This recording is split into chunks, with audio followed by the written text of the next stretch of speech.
پخوانی قومندان او دا مهال د شخصي ملیشو مشر اسماعیل خان وایي چې په هرات ولایت کې ټول علما د طالبانو ملاتړي دي. په هرات کې د جنگي ملیشو مشر او پخوانی قومندان محمد اسماعیل خان وایي چې د هرات ټول علما د طالبانو ملاتړي دي او د طالبانو پر ضد روانې جګړې منع کوي. اسماعیل خان زیاته کړې دغه علما د سولې د ټینګښت لپاره نه بلکې هرات ښار ته د طالبانو رسیدو او په یاد ښار کې د طالبانو د بیا واکمنېدو هڅې کوي. نوموړي همدارا زیاته کړې کوم علما چې دلته راغلي وو اکثر د طالبانو ملاتړي او د دوی د مصلحت خلاف و. د ده په وینا نه یې دوی خبره منلې او نه هم د دې ولایت والي.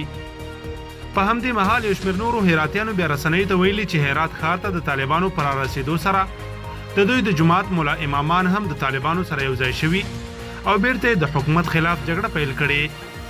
دا په داسې حال کې ده چې په تیرو څلورو ساعتونو کې په هرات ښار او د ښار په سویلي برخو کې طالبانو پرمختګ کړی.